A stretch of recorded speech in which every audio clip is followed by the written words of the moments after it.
Well, with Arsenal and Arteta, it's been a very good start to the season. They are top of the Premier League. As it stands right now, they are top of the Premier League heading into the international break. And a lot of things happened before things started, things started getting better in terms of how Arsenal played and, the setup of Arsenal. We saw at some point 3 games running and Arteta was playing Merino in midfield. And a lot of people complained about it. A lot of Arsenal fans complained. Some people started saying whether Arteta is going to demand for the job or whatever and stuff like that. And he changed. Finally, he changed. Played this in that midfield, and we saw how Arsenal played. How Arsenal attacked. And that's the main point. Arsenal were not attacking the way they attacked because nobody just knew where that guy plays. When you play for midfield, you don't know what to be role. You don't know what to role. You leave that midfield, go front, go the side, and the difference about the say, you go the side, go stumble. So that's the problem. We go for that Arsenal to go. You don't go blame them. If you did that for me, go stumble. So you don't go where you go home. So that's the point. So Merino was like in terms of the midfield progress, Arsenal were not making progress in that department, and everybody was shouting. You have Eze, you have Wanderi, and all these players, and then you're still not playing these guys. So fast forward, Arteta has actually calmed down. He has only found a way to either play Ødegaard right now or play Eze there. I think that's what he has settled for. And then Arsenal fans started clamoring for a certain type of midfield again. Rice, Ødegaard and Eze, or Zubimendi, Ødegaard and Eze, against teams that are not, too aggressive or too. And then we saw it against West Ham. We saw a few minutes before they got injured that it was working. It worked. They were playing really good. So, but let's talk about Arteta. Will Arteta be able? Do you think Arteta will be able to manage? Will Jesus ever come back? How about Arteta come back? These are players, and of course, Rodriguez is injured.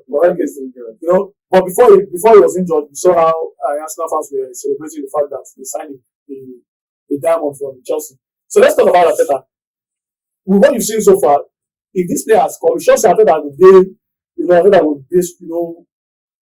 capable enough of handling the pressure of small rotation or playing, his favorites ahead of players who are actually performing. I think in the first time in a very long time that we've seen Arsenal have this kind of depth in their squad. Because last season, you notice that it's just the same people.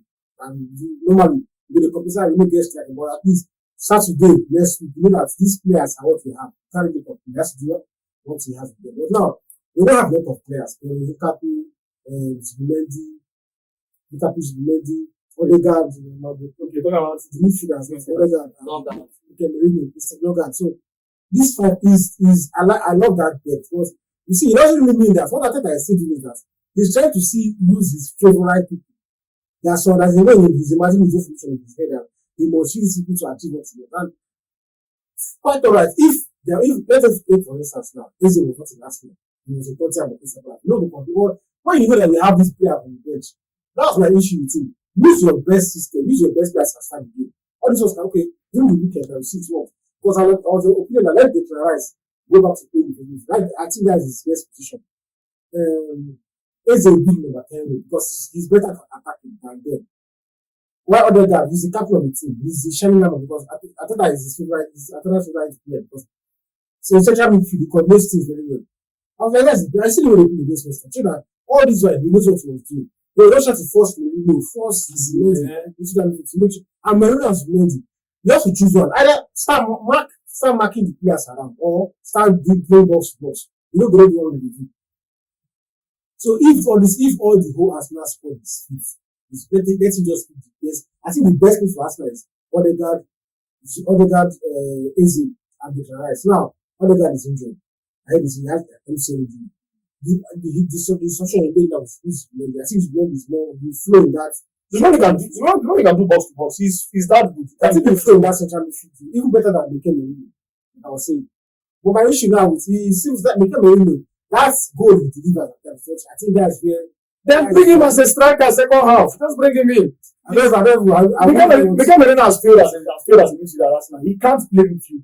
With what Premier League demands, Merino cannot play midfield. It's not he cannot play. It's just that Arsenal has an abundance of central midfielders who, in my opinion, are better than him in that position. But they are giving him the chance over them. Like, of course, that's what I say. Remember at Real Sociedad, it was more or less their only central midfielder. But at Arsenal, there are a lot more technical players ahead of him. Do you understand? So, and Arsenal fans have seen these other guys play, and they think they are more suited to what Arsenal is than Mikel Arteta. That was why they were comparing when Arteta was playing Mikel Arteta. Do you understand? And the good thing is this. Remember with Ødegaard, Arsenal always goes through the side. That was why they were first we are comparing. Big deal is into that midfield because Eze goes to the center. But when it comes to Ødegaard, you see that he gets the ball and start looking for side. Exactly. So if the wings are not working, what do we do? Nothing. That is why Arsenal fans are comparing. Start Eze in these games so that we can go through. Sorry to cut in, but when you watch Barcelona play, most times we don't go, even though we have their man, we don't usually go to the flank. We always go to the center with speed. You understand? So that is what I think is now working for us because Arteta has found a way to fit in that game. And it's now working. Against West Ham, you could see, even against Lucas, that game against Lucas, the first 20 minutes, like I said earlier, Eze had 2 shots on target the first 20 minutes against Lucas because he was always there. He was always there.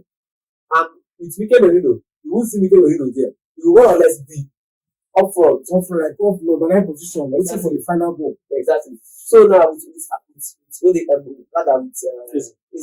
it's now okay for them. And the Arsenal fans clamoring for Eze, they can rise and Ødegaard. It's unfortunate that Ødegaard is now injured. This is the 3rd time he has been substituted 3 times in the first half. And in fact, the only player to have done it is the Premier League.